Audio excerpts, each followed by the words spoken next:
The Lunaverse by Rainbow Double Dash. Episode 10 Musicians and Dreamers by Grass and Clouds 2. Chapter 1 Duo for Strings. The sounds of lyre music drifted across Ponyville Park, blanketing the fields in Lyra's latest composition. Lyra sat her usual bends, carefully balancing her lyre with one hoof and strumming it with the other. Her eyes were shut and she swayed slightly as she manipulated the instrument as if she herself were lost in her own music. Her horn glowed slightly, the only visual evidence of the minor spell Lyra was casting that amplified the sound of her lyre so all in the park could hear it. No pony spoke, not even foals, and even the birds had fallen silent. All attention was on Lyra and the music flowing gently from her instrument. Lyra smiled slightly, as she entered the cadenza, the improvised section, and began to rapidly strum the high-pitched, bird-like melody that drew a few gasps of amazement from the crowd. Instantly, she noted that she was in her element. There was only her instrument, and a group of fans who were giving her the fullest attention. And of course, a few of those fans were extra special to her. Bon Bon, as always, was front and center, and Ditsy was floating just above her, a grinning dinky on her back. Then reminder, she had been planning on writing a happy and energetic dance soon. Maybe she could dedicate it to Dinky. But all these thoughts flashed by in a moment and were gone, because she had music to play and she had to focus. The improvised section was ending. The next part was difficult, and she had to be top of her game to pull it off. She had a few rapid crescendo along the strings, followed by her ears, sharpened and tuned by thousands of hours of practice, her footsteps approaching her. There were a few murmurs from the audience, a startled tweet of a bird. Lyra pushed this knowledge aside. It wasn't as if somebody important wanted to play. The music was all that mattered. Anyway, after the glissando was a series of rapid 16th notes, then chords lowered in the lowest and highest reaches of her lyre. She'd been trying to improve that part, because having to play the low notes prevented her from fully manipulating the higher ones, but she hadn't found a way around it yet. Still, the music was lovely, and she heard, faintly, the sounds of some pony opening up latches on the box. This, too, she ignored. Maybe it was a photographer unpacking her camera. Maybe an especially oblivious foal with a lunchbox. They might as well have been on another world. Lyra finished the cadenza with a flourish, strummed a few flowing crescendo that made all the ponies gasp, plucked out the 16th notes, and was that a cello? Lyra's eyes opened in shock, her hooves hesitating over the lyre for a fraction of a second, as he saw a gray-coated, black-maned pony standing next to her, playing a cello like it was the most natural thing in the world. Octavia? Octavia glanced at her, expression stern and implacable. The meaning of the glance was obvious. It was the first thing Octavia had ever taught Lyra. When you played, you kept playing, no matter what. A real musician would never give up in the middle of a performance, but would need to keep going until the end. The audience deserved it, and so did the music. Lyra grinned and immediately resumed playing. The hiccup was so small she doubted that even the most observant of ponies noticed it. Though they had never rehearsed this piece together, they mixed wonderfully, with Octavia improvising the low notes as Lyra's hooves danced on her highest strings. The light, airy sound of the lyre contrasted beautifully with the rich cello, and Lyra wove intricate melodies around the steady progression that Octavia was building. The Ponyville ponies, none of whom had heard Lyra play in duos before, were floored. Octavia's music seemed to be laying down a structure that Lyra's notes could build on, with the result reaching far greater heights than either could construct alone. Lyra slid her hooves downwards, descending to the lowest reaches of her instrument and approaching the upper limits of the cello. She smiled at Octavia, inclined her head just slightly. Come on, she thought, let's really knock 'em dead. Octavia's glance remained implacable for a long moment. Then she winked. Lyra's smile became an ear-to-ear grin. Octavia began to play higher and higher notes. Lyra descended still lower, and then, with a little more than a nod between them, Octavia skipped over Lyra and began to play higher notes than her. It took the ponies listening a few moments to catch on, and even then they could only stare in awe. Cellos were never played that high. It was hard to do. But here was Octavia, playing Lyra's melodies perfectly, and Lyra had taken Octavia's place, plucking out a solid structure, though she had reached the very limits of her lyre. It was new and fascinating. It was music no pony had ever heard before. It was music that should have been impossible, and yet they were hearing it. Even the smartest and most observant of ponies in the audience had to reassure themselves that their ears were not deceiving them. Once they did, they couldn't restrain themselves. A wave of applause, of hooves thundering against the ground, resounded from every corner of the park. Lyra and Octavia exchanged places again, and Lyra gracefully ended the piece with a soft and fast succession of 30-second notes. She lowered her harp at the same time that Octavia bowed slightly. Then the ponies were cheering and screaming her name. As he felt as happy as the day she learned she received a scholarship to the Magic Academy. Eventually, the cheering died down. Lyra received a fortune in tips, more than triple her usual amount, and the other ponies slowly dispersed. Only then could Lyra turn to Octavia and simply tap her hoof. "I've missed you," she said. Octavia blushed a little, but smiled as well. "And I, you." Bonbon approached. "Hey, Lyra. Who's your friend?" "Bonbon! This is Octavia Philharmonica. She was my mentor at music school. She's also the greatest string player I've ever heard, and," Lyra smiled, "one of my very best friends. My little pony, ah, my little pony. Friendship never meant that much to me, my little pony. But you're all here, now I can see stormy weather, a lot to share, a musical bond with love and care, teaching laughter. It's an easy feat, and magic makes it all complete. You have my little ponies. How did I ever make so many true friends?" You are watching the Lunaverse, presented by Rainbow Double Dash, My Little Pony by Hasbro Entertainment. It can happen only on the hub. Read by Martial Art Fruit User. Paul Ponyville really went to Manhattan? Lyra had insisted on ordering less for Octavia, as the Grey Mare had refused to take any of the bits they earned. "Your performance, your tips," she said. They had gone to the fanciest cafe in town, La Fleur Rouge, since Lyra knew that Octavia would probably disdain the more rustic fare that was served in most Ponyville restaurants. After ordering, she began to ask about the other friends she made at the academy.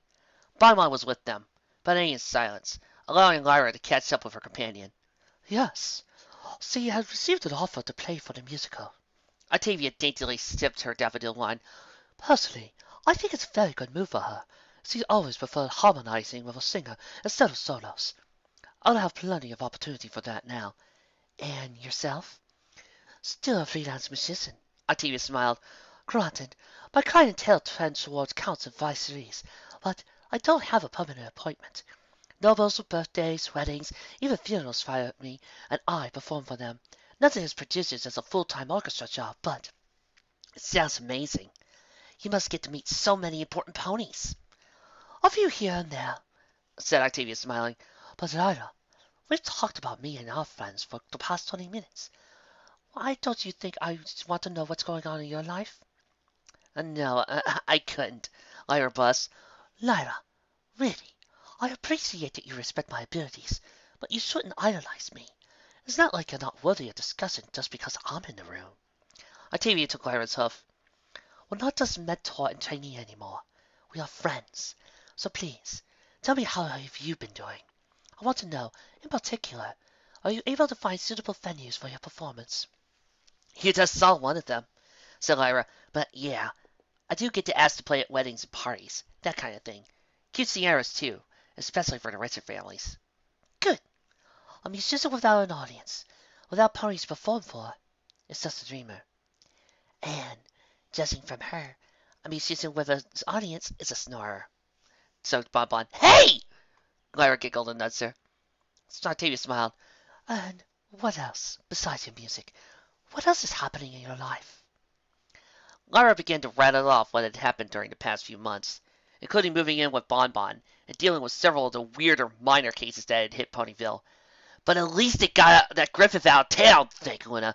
I've gone crazy to see if Rainbow Dash played any more pranks." "And the fake secretary you mentioned?" "Gone. It's been kind of crazy sometimes, but at least we could usually get through things in one piece. Sometimes I kind of miss the days back at the academy, when the biggest scandal was that jokester set up 2 tin cans and tied them together with strings so Jester could whisper a test answer to him." Octavia laughed at the memory. Yes, and the invisibility spell always failed halfway through the exam, and every pony saw he had a tin can in his ear. Perhaps you should have studied instead. She grinned. I'll admit, I haven't been keeping close tabs on Ponyville, but I did hear that a lot of interesting things have happened here. You don't know half of it. Although, I think you forgot one thing. The sailor chuckled. Apparently, you helped save the world by fighting off Corona. Lyra bleached a deep scarlet. She hadn't brought that up. She couldn't think of any way to do that that wouldn't have sounded like bragging. Maybe? Octavia's laugh was warm and rich sound, like Lyra thought, or cello. Congratulations. I always knew you were special, Lyra. Which element were you again? Loyalty. Behind Octavia, Lyra saw the door open to the cafe, and Trixie and the dudes entered. Lyra waved them over. Well, that's most fitting. I don't think I ever knew you to miss a practice, rehearsal, or show. You're the most reliable trainee I've ever had. Octavia finished her glass of wine, and it shows. You truly have a prodigious ability, Lyra. Thanks. And coming from you, that means a lot. I miss heartstrings! Chirped Dinky as the others approached. How are you? Great, Dinky. Every pony, may I present Octavia Philharmonica, my mentor from my time at the Academy, and one of the finest cellars in Equestria. Octavia bowed slightly. A pleasure to meet you all. Lyra performed the introductions. Dinky hopped off Dizzy's back and beamed at Octavia. Your music is really pretty, she told Octavia. Thank you. Indeed. I don't think I heard anything so lovely.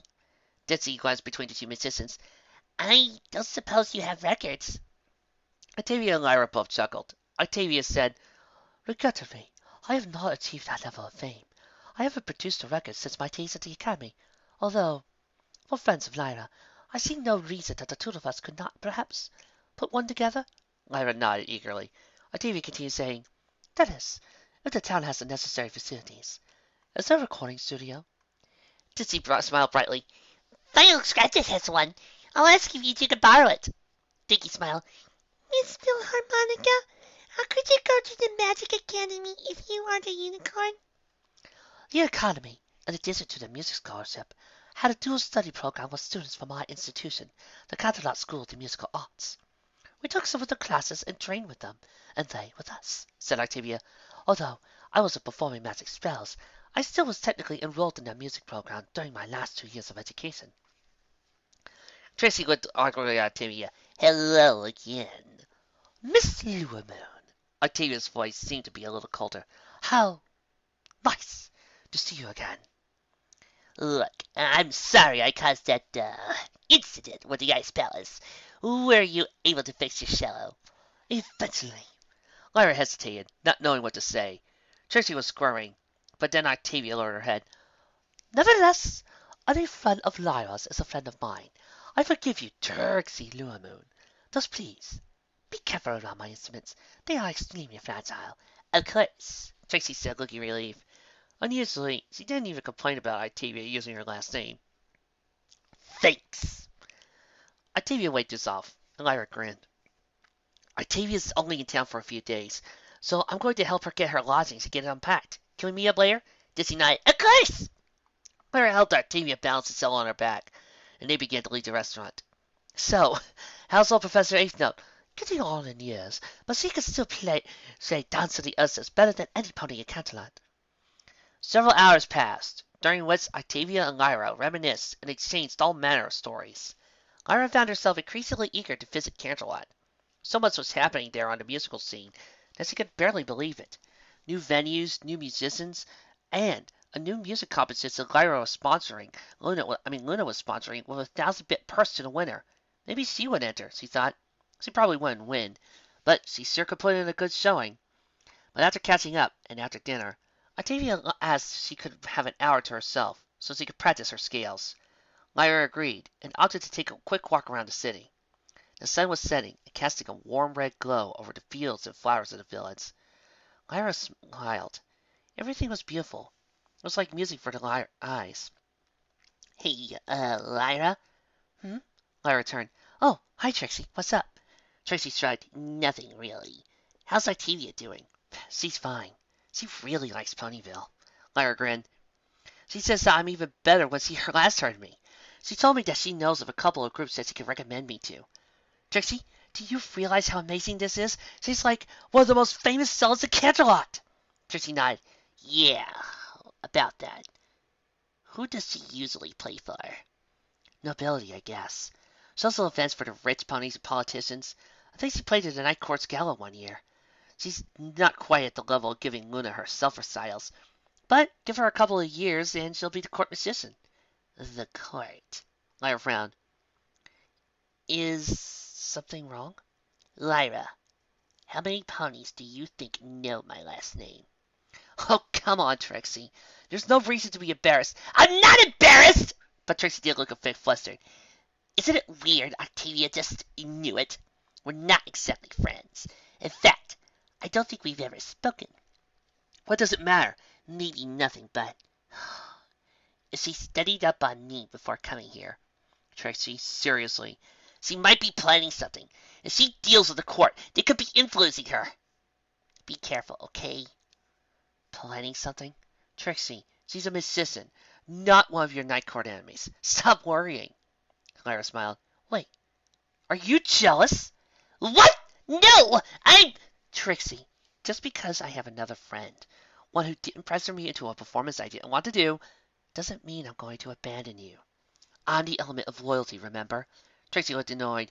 I'm not jealous, but this is the kind of thing Luna taught me to look out for. I'll be careful, promised Lyra. Now, I really should get back. Trixie frowned but nodded. All right, just... What's up, Lyra? You haven't dealt with the court, but they use proxies all the time. Lyra rolled her eyes. I get it, Trixie. I'll just make sure I don't get pulled into any political turf war. Good night. And she quickly walked off. Jealous, she decided. Trixie was just jealous. Oh well, the Blue Mare was trying really hard to be a good friend now. Hadn't Trixie saved her at the performance a few weeks back? She could forgive a little jealousy. Lyra heard Sonata of Grass and Snow as he approached Octavia's door and paused to listen. It was one of her favorite cello works. Eerie and melancholy, yet ending on an uplifting and hopeful note. The grass reached through the snow, and the sun poked through the clouds, and the notes faded away like last gusts of winter. Lyra, you can come on in, called Octavia. Lyra chuckled, surprising Octavia was near impossible. The musician's ears were some of the best in the country. She could identify most of the ponies she knew by their hoof steps alone. Lyra never managed to sneak up on her, despite Des's attempts. Did the practicing go well? What? Lyra opened the door and entered Octavia's lodgings. The mare was setting her cello back in its case, and wrapping the bow into its wax sheath. Lyra sat down on the little basket of hot cocoa mix that she had balanced on her back. Just like old times, huh? Fewer whiny underponies, said Octavia. No drunken revelries interfering with our practicing.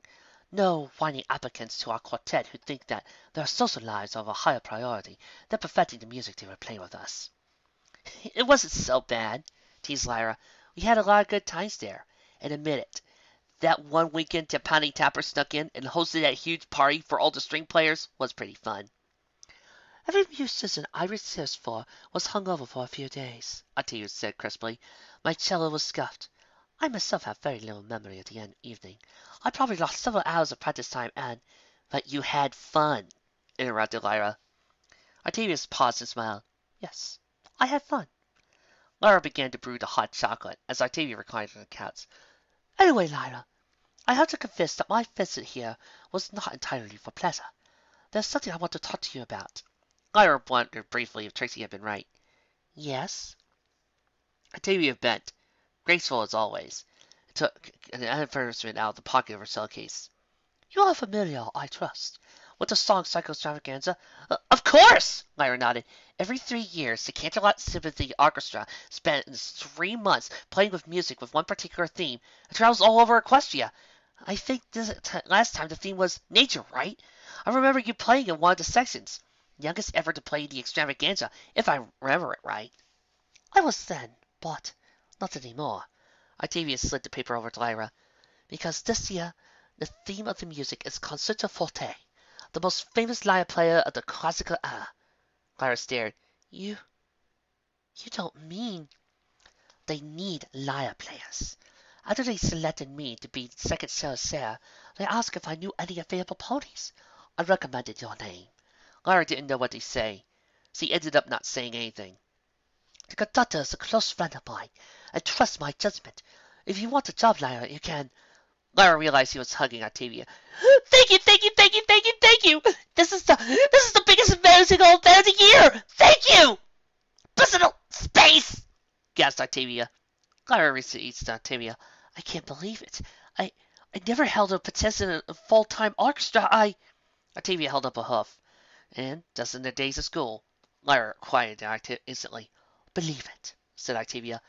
This is not a joke. If you want it, it's yours. Of course I want it! Octavia smiled. Wonderful.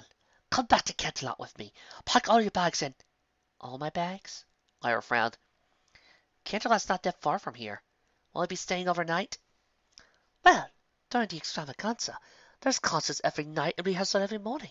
You'll have to commit to staying with the orchestra for the whole period. Lyra hesitated. I couldn't go home? At all? Octavia shook her head. No, the schedule is too demanding. But surely 3 months is a small sacrifice for such an opportunity. But it is, but she was thinking of Carrot Top. She promised to help fix a fence next week, and help with some irrigation problems the week next. She thought of the Foals, who by now expected her in the park each Saturday that it didn't rain. Then there was Stinky, so she offered to start teaching music lessons next month. And of course Bonbon would miss her terribly. She was the element of loyalty. Even for such an opportunity, could she really just up and leave for 3 months? But then again, wouldn't her friends understand? That was part of what being a friend meant, after all. Supporting one another. When do you need an answer? By the time I leave, said Octavia. All right.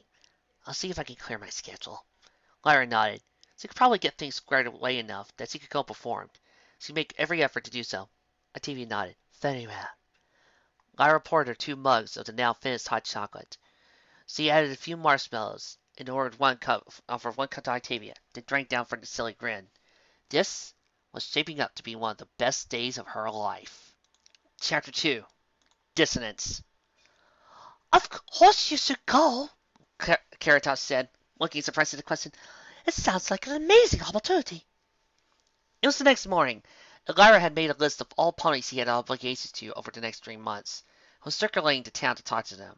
She'd go, she decided, if only they didn't object. As badly as she wanted this job, she couldn't just leave them in the lurch.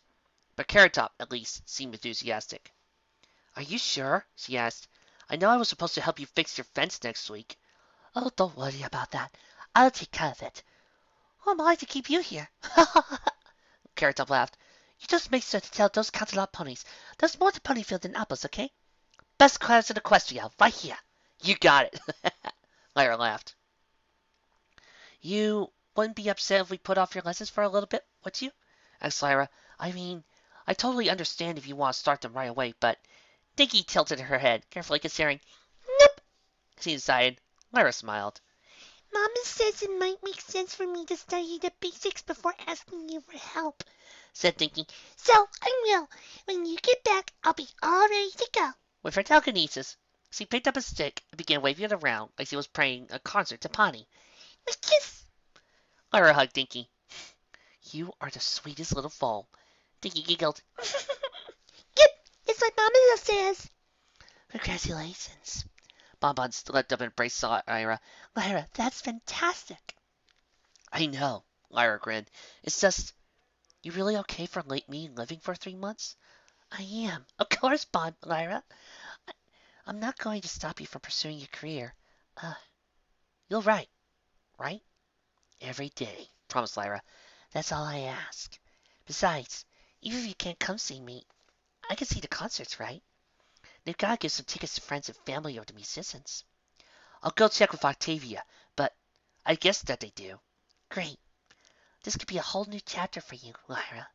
I'll bet in a few years you'll be performing for Luna herself. Oh, don't say that, joked Lyra. What if she doesn't like my performance and have me banished?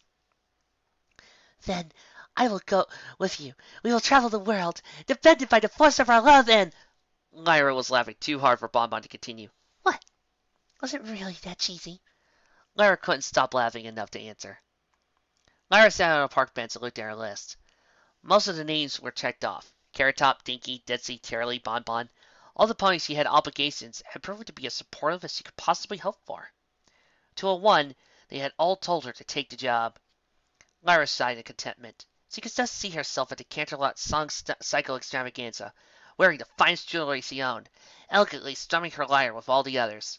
And then, maybe, just maybe, the lead lyre player had a family emergency. The conductor needed a replacement. He quickly sorted through the lyre section members. A little luck, a good audition, and it was entirely possible she would be playing a solo for 20,000 ponies. Not likely, perhaps, but entirely possible. This is so awesome! Lyra couldn't help but let out a short squeak. I'm going to play for every pony! Hey, Lyra! Lyra looked over at Trixie's approaching.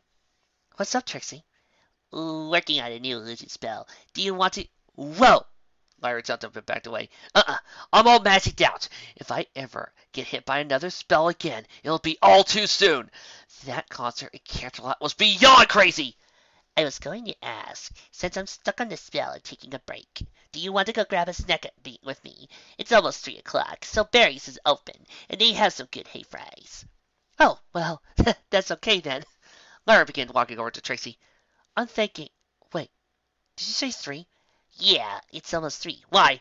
Oh no! Lyra began to sprint. I was going to be recording with Octavia at 3. I can't believe I almost forgot. So kill me! Trixie hurried after her. Fighting duels? Yeah! It does after she got me this awesome job at Canterlot. I'll feel so dumb if I'm late. She hates me just as they're like... Wait, what job? Lyra quickly explained. The Canterlot Song Cycle Extravaganza. 3 months at Canterlot in the surrounding country. I'll be in front of a huge audience in... 3 months? Trixie's eyes narrowed. All at once? Yeah, I know. Long time to be away, right? But I think it's going to be worth it. Trixie seemed to be thinking about something else. Finally, she said... Did she tell you who you'd be working for? The extravaganza conductor, I guess. Above him, the Canterlot Symphony Orchestra. That's probably fine. Where are you staying? Did he tell you that? No, but find out. It's really important. Lyra rolled her eyes. Trixie, it doesn't matter. I sleep in a dish if I have to. This is the most incredible thing I could ever get. You're going to come see me, right? Night Court always gets lots of seats. Sure, but... Trixie hesitated. Just find out where you're staying. If it's at some noble's house, you need to worry. Will you stop fretting? This is getting silly. Just because I'm having fun with another pony doesn't mean I'm still not your friend. Trixie looked affronted. What? I'm not jealous. Look, Luna taught me politics, remember? It's a classic move to isolate and... She trailed off, seeing Lyra's expression. Trixie, Octavia wouldn't get me stuck in some political thing. I know her. Lyra turned her attention back to the road, dodging around a startled Daisy. Since when did you help me deal with Night Court stuff anyway? Look, I know I haven't been the best possible friend, but I'm trying. Isn't this something friends do? Look out for each other? Yeah, but friends also know when to back off and accept decisions made by friends, okay? Trixie, I honestly appreciate your concern, but I trust Octavia. They were approaching Final Scratch's studio. See you later? Sure, just find out where you're staying, okay? Lyra gave a mental sigh, nodded, and ran inside. Even as she ran up to the studio room, she forced thoughts of Trixie and politics and everything else from her mind. She had to be calm. She had to stay in control. She had to be ready to play. She dashed to the studio room and saw Octavia in the booth. She was checking over her cello with a surgeon's touch and a painter's attention to detail. Even her tuning looked musical. Greymare leaned her head to be right next to the strings and shut her eyes. Even as Lyra watched, Octavia gently bowed a single string, listening for imperfections that Lyra would probably never notice. Lyra almost shook with excitement. She was about to perform with Octavia Philharmonica. They were going to make amazing music. All right! Scratch as Lyra entered the recording booth. We're recording in a moment. Get ready. Lyra took out her lyre and played a few scales to warm up. Sorry about being late, she said. You're on time, nonetheless. That is what matters. Octavia squinted down the length of her bow. Honestly, so many of the younger musicians we get these days. So you have 5, 10, 15 minutes late to rehearsal. It's very frustrating. Younger? You're only a few years out of the Magic Academy yourself, teased Lyra. True enough. But I do wish more of the recent graduates showed up with it. Octavia shook her head. Some of them tried to apply for the extravaganza. The conductor shut them out, though. You and I will be the youngest mayors there by at least a decade. Lyra laughed at that. Guess we gotta be awesome to show them what a couple of young mayors like us can do. The mention of the extravaganza brought to mind Trixie's comments. Hey, Octavia, where will I be staying while I'm in Canterlot? Visiting musicians will be provided for by one of the sponsors, Octavia said. You will reside in some nobles' guest rooms, most likely. Do you know which one? Doesn't matter. Lyra paused. Just curious, that's all. I mean, if it's not set up yet, I'd rather not be homeless for a couple of days in Canterlot while they figure out where I'm staying. I believe Musicans is sponsoring accommodations for out-of-town players this year. I stayed in his guest room before. Quite luxurious. Awesome! Lyra scratched on the recording studio window. You girls all set? Octavia drew her bow across the shallow. Yes, I think so. So, Lyra? Yeah! 3 hours felt like 30 seconds to Lyra. She hadn't played that well in months, she thought. Not since she lunched the academy and her colleagues. It had been far too long since she had a skilled virtuoso she could play with. One who understood the music so well, they didn't even need to talk to communicate. A faint gesture, a tilt of the instrument, and Octavia understood Lyra's intentions and then played to match them. Lyra did exactly the same thing, giving Octavia the support she needed to make the cello sing more sweetly than any bird. They played a stately waltz, a sad fugue, a happy and gallantly polonaise. They performed the sonata of grass and snow, the dance of the Ursas, and of course, most famous, Pegasus' Journey to Fairyland, a notoriously difficult duo for Lyra and cello. Lyra, recalling that this record was also going to be for Dinky, took the lead in improvising a jaunty and exciting tune that she was certain to fall in love, and Octavia was right alongside her, filling her gaps and boosting her melodies to soaring heights. They finished the 20-minute improvised work that paid homage to a particular popular Canterlot melodies, before going off on its own course and ending with a glorious cadenza that seemed to stun even Octavia with its beauty. Well, the cellist said, after a moment after they finished, that went rather well. Lyra was too exhilarated to say anything. She just nodded. Scratched out the window again. That's a wrap, girls! I'll get onto the records and you can distribute them however you want. Nice job. Already? Lyra checked the clock. Octavia laughed. That's the kind of attitude I want to hear in a young magician. Come on, let's get something to eat. Physical fitness is the key to performance, Lyra said in unison with Octavia. There was another lesson Octavia taught her, that she couldn't neglect exercise and diet for the sake of her music. An out-of-shape musician wouldn't have the stamina to get through difficult pieces, or the strength to play the heavier instruments. Exactly. They packed up and left the studio. Lyra said, I know a great little restaurant just off the town square. A lot like that little cafe just outside the academy, the one we always went to after those late-night rehearsals. Then I look forward to it. As they walked, Octavia nodded at the distant train station. So, have you decided if you want to play for the extravaganza? Can you give me just one more day? I think I'm going to say yes, but I just need to tie up a few other loose ends. Octavia nodded. Of course, Lyra. Thanks. They were approaching the restaurant.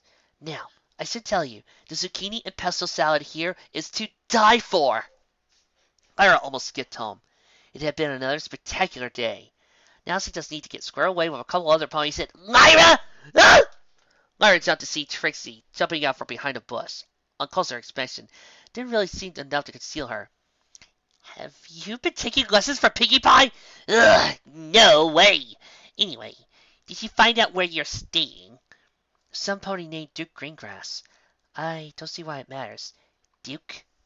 Greengrass is a count. Trixie's eyes narrowed. Oh, great. That snake! What, you know him? By reputation. He's one of the younger members of the court. Just got his seat a couple of years back. Really ambitious. Always scheming.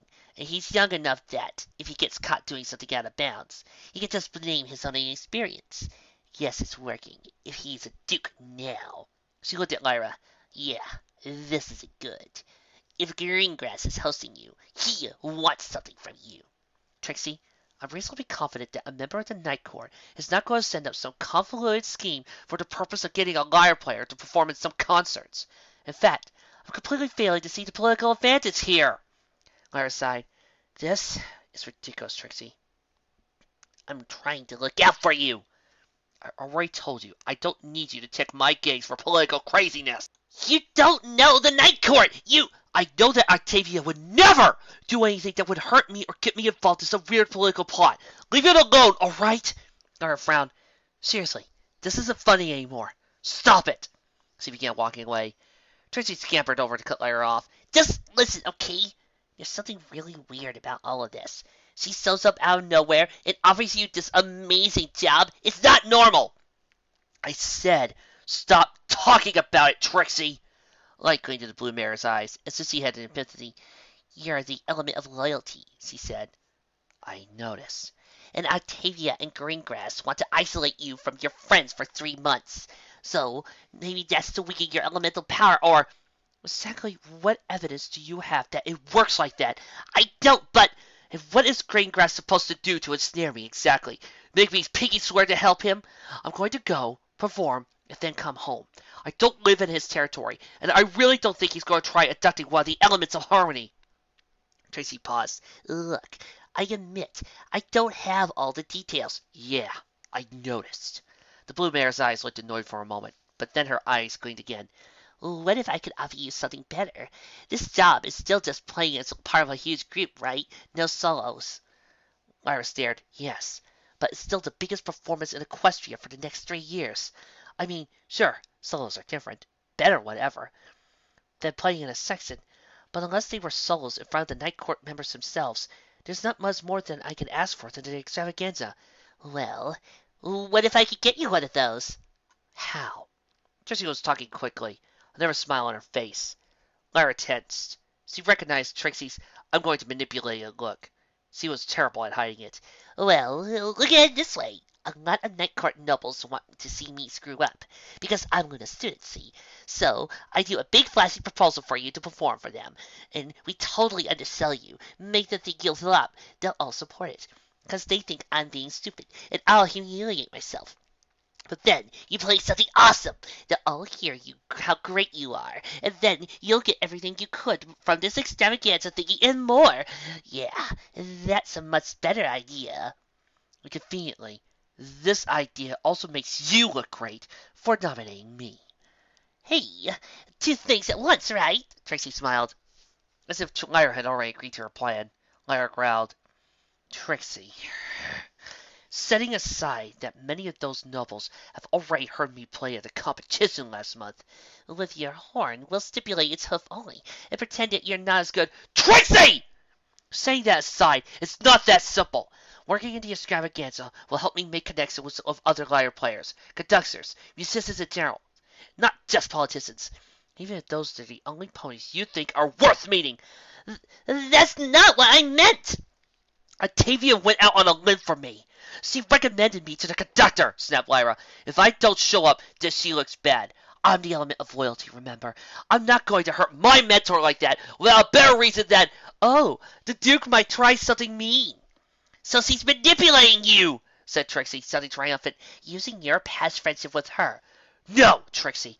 Manipulating would be how you forced me to perform at the Longest Night Festival, and how you forced Carrot Top to set up her festival stand there, and all the rest.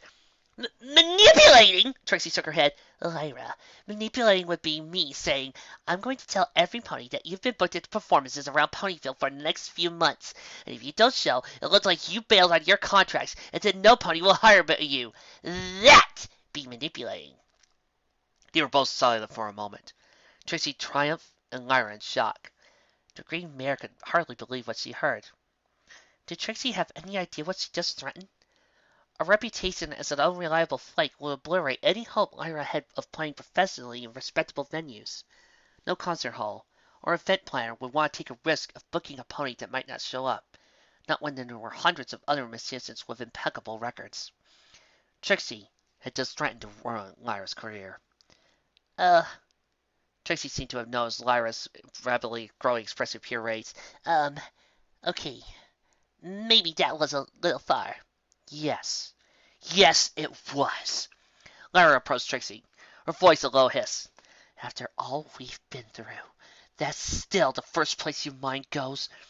What in Equestria is wrong with you, Trixie? I thought we were past this. Sorry, how could you even think that? You'd ruin me just to stop me from going with Octavia. I have no idea what you think Great Grass is planning, but I don't think it could be any worse than what you are willing to do to stop it. I didn't say it. I said that's what manipulation would be. Not that I was actually going to do that, said Trixie. Speaking so quickly, her words began running into each other. Lyra looked at Trixie directly in the eyes.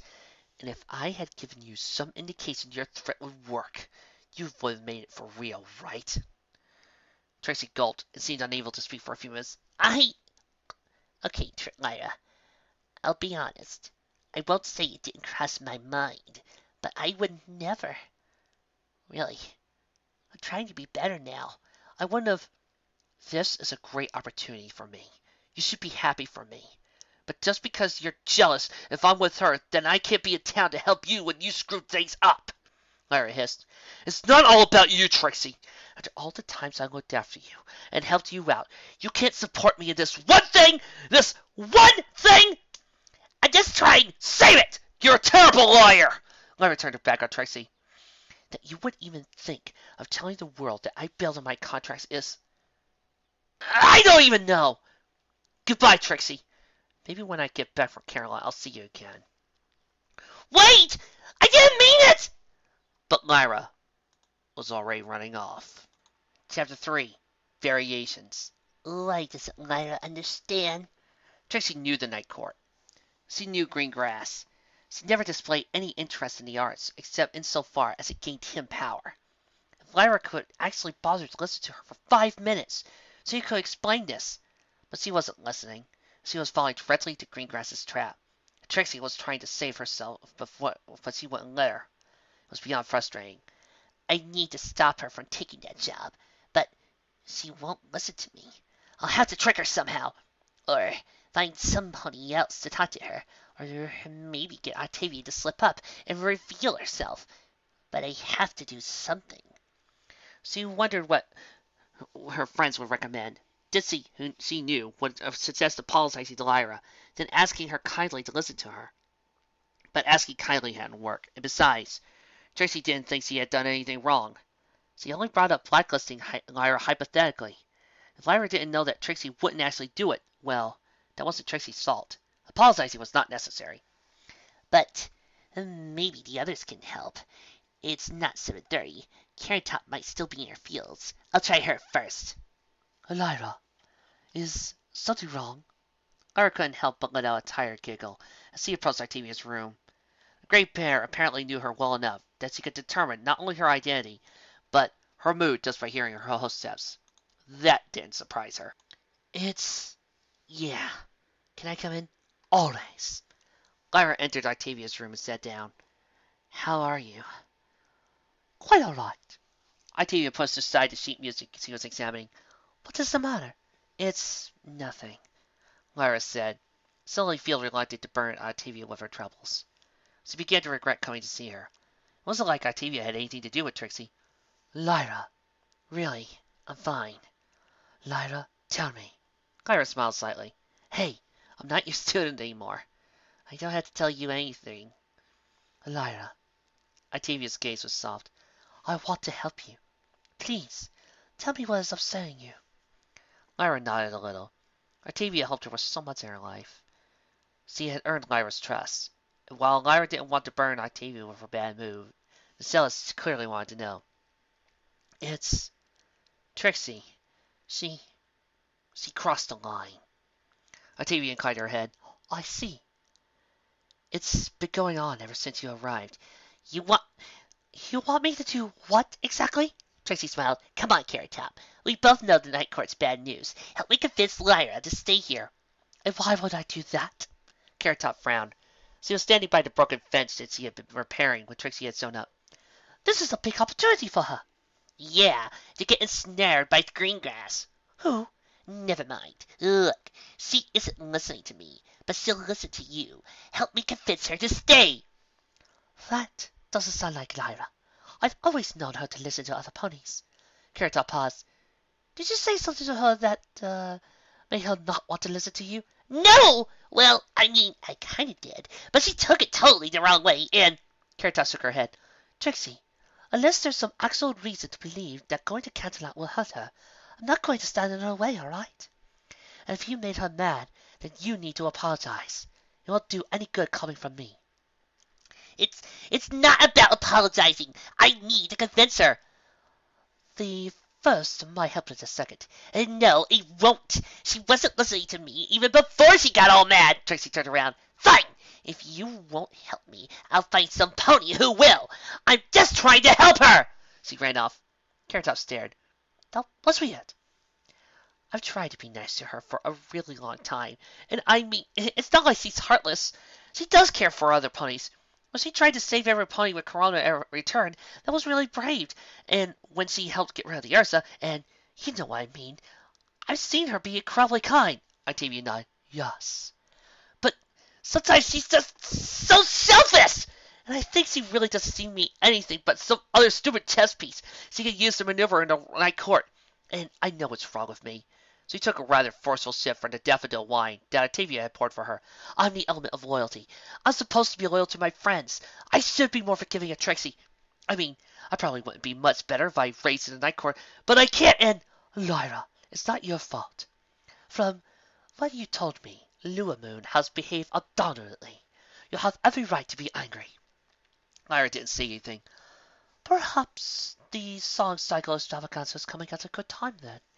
You'll be able to leave town for a few months and get away from Lua Moon. And when you return, perhaps your absence will have helped her realize that you indeed do matter to her and she should be treated more appropriately. That'd be nice, muttered Lyra. Raindrops glowed to Trixie.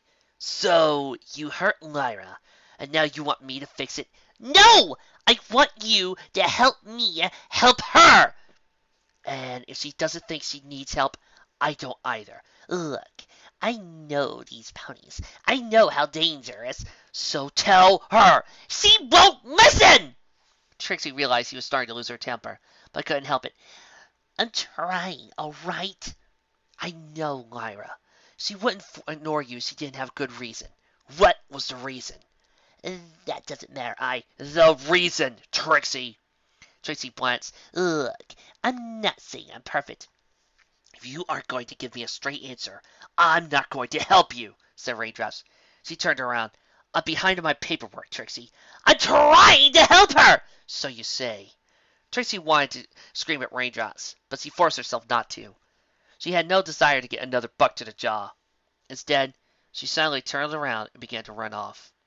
Shirley hadn't been home when she checked, and Trixie really didn't want to have to admit to Dizzy she might have screwed up that badly with Lyra. There had to be something else to try. Why don't I play a new composition for you? Lyra's eyes widened.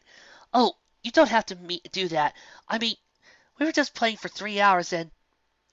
I practice for 9 hours every day. Another 30 minutes won't hurt me. Octavia lifted up her cello. As long as you promise not to fall asleep, I won't mind if you lie down. I understand that you've had a difficult evening. Lyra did so, snuggling up under a blanket on the couch. Sonata for solo cello, number 34 in D-flat major. Octavia, raising her bow, dedicated to Lyra Heartstrings, my best student. Lyra smiled. Lyra, said Octavia, as he was introducing the piece at a professional concert, has worked tirelessly to put into practice the principles which I taught her. She has demonstrated ceaseless devotion and dedication to her craft. And this is clear in every performance of hers that I have heard, no matter the talents. Lyra? Lyra found herself grinning. Lyra rises to the occasion and produces some of the most brilliant music of our time.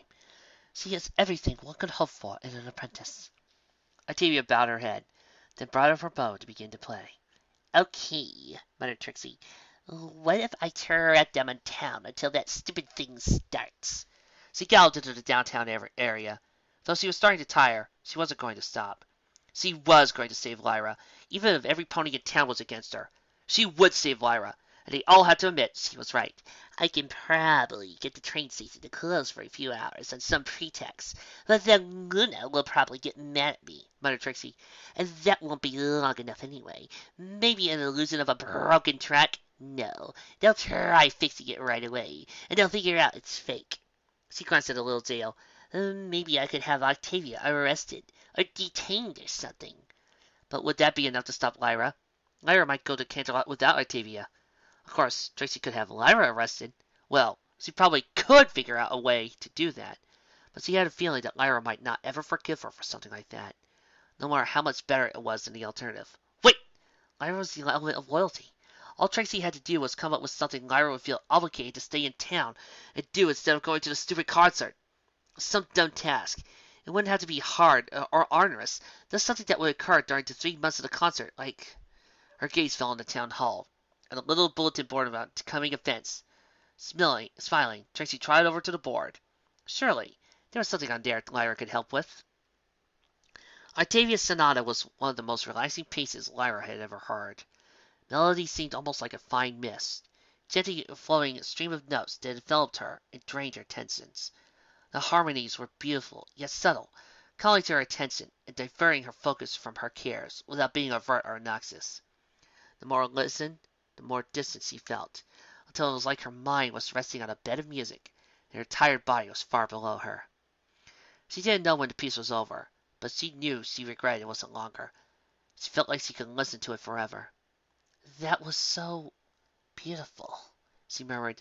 Thank you. You're awesome, Octavia. Octavia stepped over to her. Lyra, I think you want to play in the extravaganza. At the moment, Lyra felt like she agreed to anything Octavia said, just on general performance principles. What other friend would make her feel so good and relaxed after having such a bad fight? Besides, she really didn't want to play there. Of course I would! And it would mean a lot to me. I would find it deeply satisfying to see you, my greatest student, having the debut you deserve. Ah, thanks. So, will you play? Hadn't she already said she would? Lyra frowned. Well, if not, she'd say it now. Definitely. You can count on me. Octavia's voice sounded very pleased. Thank you, Lyra. Trixie grabbed a piece of parchment in her mouth and raced towards Octavia's lodgings. Finding the perfect task had been easy. The Ponyville census was coming up, and there would always be a substantial number of ponies who didn't bother to fill out the forms. Thus, the bulletin proclaimed that the village would need census takers. Volunteers could sign up by talking to Mayor Scrolls' secretary, and, if there weren't enough volunteers, some might be chosen by a random draw. To Trixie's delight, the sign-up sheet wasn't even close to full. Random draw it would be, then. It had been harder to track down Mayor Scrolls, to get her to answer her door, and persuade her that they needed to choose one by random draw right away. Look, the night court's got an agent in town, and if they find out we're behind, they'll take offense to cut our funding, she lied. We only have 9 volunteers. 10's the magic number. If we don't have 10, they'll think we're slacking and hammer us. But, to her relief, Scrolls had at last said they would choose a volunteer right then.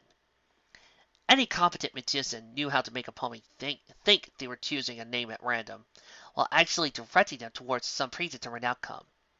Trixie had written the name of 30 randomly selected citizens on cards and put them face down on the desk. Scrolls had chosen groups among them. Trixie had discarded or kept the groups as needed, and when they were done, Lyra's was the only name left. Thus, she became Ponyville's 10th census taker, a job which was not overtly difficult, but required just enough of a time commitment that it would make it impossible for Lyra to get to Canterlot. Scrolls filled out the requisite paperwork, sent it at Trixie, and informed her that under no circumstances was she to bother Scrolls outside of working hours again. Trixie agreed and left. She got to Lyra's house, but Bon had told her that Lyra hadn't come up yet. Scratch said that she wasn't at the studio. That just left Octavia's place. All she had to do was get there and deliver the news. Trixie smiled. Lyra was stuck in town now. Greengrass wouldn't be able to touch her, and Lyra was safe from his machinations. She was such a great friend. Could you excuse me for a few moments? Lyra looked at Octavia. The Grey Mare had helped Lyra get another glass of wine, and played a little more music for her. Lyra had asked for the windows to be opened up, which Octavia had, and was enjoying the evening breezes playing across her face. Octavia, she noted, looked a bit odd. as he was focusing on something only she could hear. Well, actually, that wouldn't surprise Lyra. Sure. Thank you. Octavia rose. I will return as soon as I can. She left the room. Trixie slipped inside the building. She didn't know which room precisely Octavia was in, but she couldn't be too hard to find. Hey, she could probably follow the cello music and Miss Lunaverse. Trixie froze. Was that voice coming from the floor above her? Trixie looked up for confusion, then started hurrying towards the stairwell.